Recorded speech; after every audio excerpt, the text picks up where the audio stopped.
beloved adult choir, beloved Sister Minda Dizon, beloved children's choir, beloved Sister Hannah Hipolito, ang beloved combined youth and singles choir, and lastly, beloved Brother Yayi Duran. Praise the Lord at beloved Pioneer choir. Praise the Lord. Amen. Everybody say, praise the Lord. Glory to God. Purihin ang ating pinakamalapay na Jesus. Ibigay na po natin ang pagkakataon sa ating pong beloved Sister Susan Biray. Praise the Lord. Glory, glory to God. Hallelujah.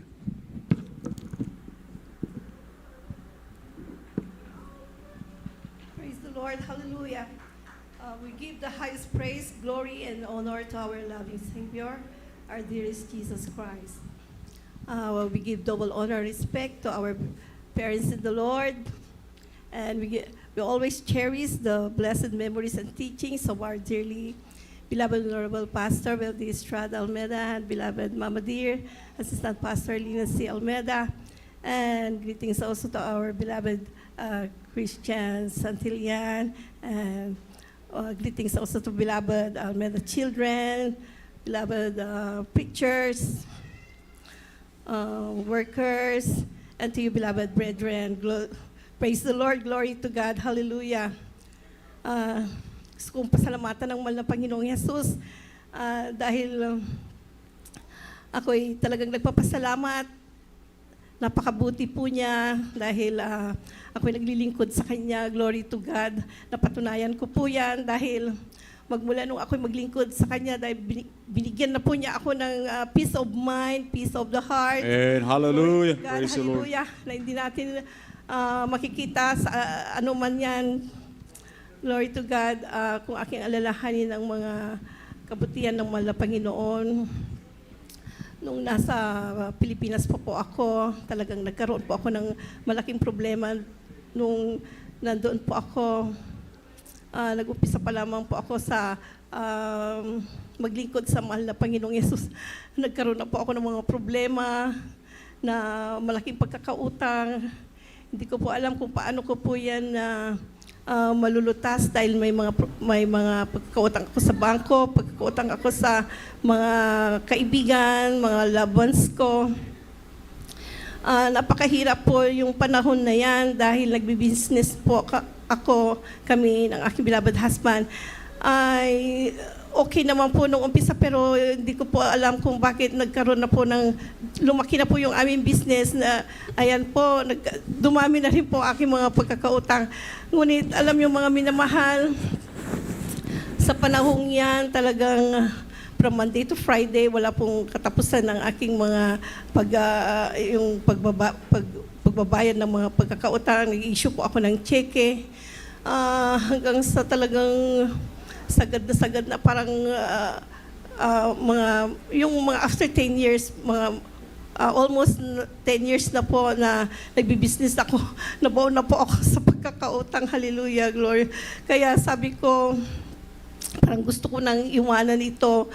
Alam yung mga minamahal, sa dami ng hindi ko na nakontrol yung sarili ko, yung alam yung pag-utang ka tapos may babayaran ka ganun na palagi.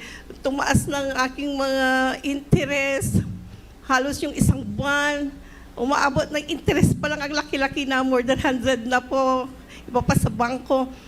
Alam yung mga minamahal, kaya sabi ko dumadalo ako sa banal na gawain. Iniisip ko pa rin yung aking mga babayarin. Pero alam niyo, nagpatuloy dahil sa mga patutunan. And hallelujah. Para binigyan ako ng kalakasan ng mahal na Panginoon. Sabi ko, paano kaya malulutas ang mga ito? Sabi ko ganun. Kasi parang araw-araw na kailangan magbayad ka.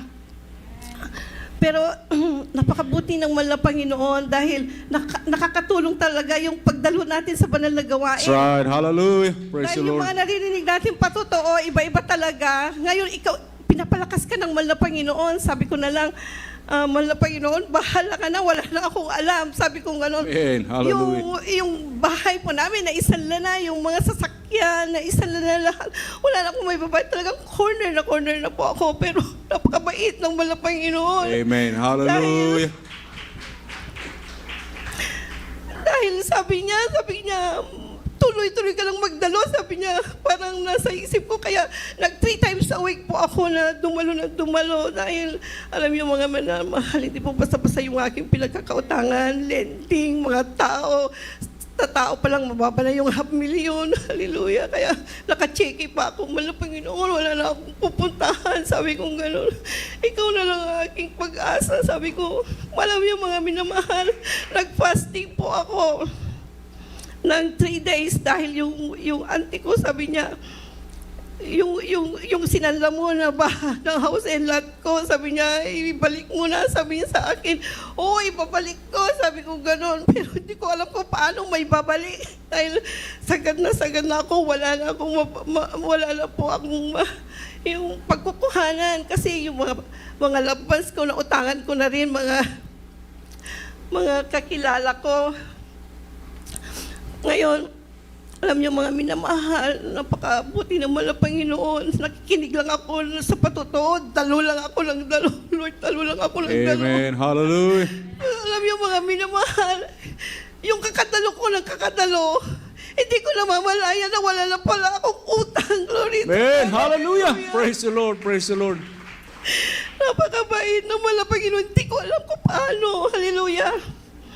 Alam niyo, yung may nag-list kami, may utang din ako doon. Sabi niya sa akin, quits na daw kami. Glory to Amen. God. Hallelujah. Yun naman ang gusto ko. Hallelujah. Kaya sabi ko, sige, bahala ka ng maningil diyan. Kung ano man ang natitira niya, ikaw na lang maningil. Sabi ko gano'n. Kaya salamat sa mahal na Panginoon. Isang problema ko ang nalutas. Glory to God. Hallelujah. Praise the Lord. Yung uncle ko, nagkautang din po ako doon. Alam nyo, nabayaran ko lang yun, nandito na ako sa Amerika. Kaya ina-issue ko kagad ng check, binabayaran lahat. Hallelujah, glory to Amen. God. Hallelujah. At marami pa pong iba na hanggang lahat nawala. Parang hindi ko alam kung paano nalutas. Kaya sabi pa ng aking mga kabigang, sila pang nagbibigay sa akin ng, alam niyo, yung pera pag inibita ako, sila pang nagre-regalo sa akin, kaya napakabuti ng mahal na Panginoon, hindi ko talaga maisip. Hallelujah. Kaya ang laking pagpapala yung tayo maglingkod sa mahal na Panginoon. Wala na tayong magagawa, kundi ang mahal na Panginoon, merong magagawa, maraming paraan ng mahal na Panginoon. Hallelujah. Kaya salamat sa mahal na Panginoon. Sabi ko, malutas lang ang aking mga problema ito. Hindi, iwasan ko lang. Sabi ko, hanggang ang mahal na Panginoon, binigyan, ito, dinala kami sa banal na gawa, dinala kami dito sa Amerika. Nag-iisip ako noon, baka, sabi ko, baka hindi na ako na naman makakadalo doon. Hindi ko alam kung saan ang gawain doon. Baka hindi ako makakadalo, sabi ko gano'n. Pero yung habang nag-iisip ako na, buti na lang yung mga anak ko pang nauna dito, ako ang last na pumunta po dito sa Amerika. Yung pala, pagdating ko, malapit pa lang banal gawain, wala pa lang problema dahil may mga kapatiran tayo na nagsusunod. Hallelujah. God, hallelujah. Kaya walang imposible sa mahal na Panginoon. Right. Hallelujah. Habang ikay naglilingkod, patuloy kanyang gagabayan, ingatan, gusto mo maligtas. Talagang totoong mahal na Panginoon. Amen. Hindi po kami Hallelujah. pinagkulang. Hallelujah. Alam niyo, yung mabankrupt ka, yung walang-wala na lahat. Sasabihin ko, Lord, paano na kami? Paano pa ako kakain? Meron pa kayong makakain sa lamesa ito. Pag hindi na ako nag-work, hindi na ako pero alam niyo mga minamahal, totoo ang ating Diyos na buhay. Amen. Hallelujah. Praise the Lord. Hindi kami pinagkulang. Dinala pa kami dito sa dako ng Amerika. Yung mga anak ko, pinag-aral pa niya dito. Lahat sila, pinag-aral niya silang lahat. Glory to God. Nagtatrabaho na sila, binigyan sila ng trabaho. Hallelujah, glory to God. Praise the Lord. Napakabuti ng mahal na Panginoon. At saka, ngayon, binigyan pa kami ng bagong tahanan, na 5-bedroom. Praise the Bigyan niya Lord. kami ng mga sasakyan. Hallelujah. Kaya, salamat sa mahal na Panginoon. Kaya, totoo ang gawaing ito. Amen. Hallelujah. Hindi ka pababayaan. Talagang dinanas natin yung kahirapan na yun para alam natin na may experience natin, para hindi na natin gagawin, hallelujah, kung anumang kahirapan yun. Pero salamat pa rin sa mahal na Panginoon sa mga pagsubok na yan dahil pag alam mo na, lalo ka nang maglilingkod sa mahal na Panginoon. Ayaw mo nang mangyari uli kung ano yung mga pinagdaanan mo. Kaya salamat sa mahal na Panginoon, nakakatulong din yan. Glory to God, para tayo tumatag, para tayo ay patuloy na maglingkod hanggang sa kanyang pagbabalik. Sana ipanghawakan tayong lahat. Glory to God. Ang mahal na Panginoon, pinagaling din po niya ako sa yung high blood, napakataas po yung high blood ko pala, hindi ko alam. Nung nasa hospital ako, na-discover doon na mataas ang BP ko. Ayaw nila akong pauwiin, pero sabi ko na hindi pwede dahil yun nga, wala akong, sabi ko hindi ko nararamdaman masyado yung taas ng BP ko, pero napakataas po talaga, umabot ng 200 plus. Yung anak ko yung tinigyan 220. Pero sabi niya, pero alam niyo, nag-overnight pa ako, nagtatrabaho pa ako, parang wala, pero nahihilo na po ako pag na-mention yung taas yung mga BP na ganyan, nahihilo po ako, pero pag hindi ko papansinin, nawawala naman. Kaya glory to God sa paggabay And niya. hallelujah. Alam niyo, manatili lang tayo sa mahal na Panginoon. Pag-praise the Lord. Hallelujah. Sabi ko gano'n, lahat yan, mga karamdaman, mga problema, anumang klaseng problema, yan po ay lulutasin ng mahal na Panginoon. Glory to God. Hallelujah. Amen. Ang Praise lahat the po, Lord. papuri, pasasalamat tayo sa ating pinakamamahal na Panginoong Yesus po lamang. Praise the Lord. Glory to Jesus. God bless you po sa ating beloved Sister Susan Biray sa pinagpalang patutuo na yan, mga minamahal.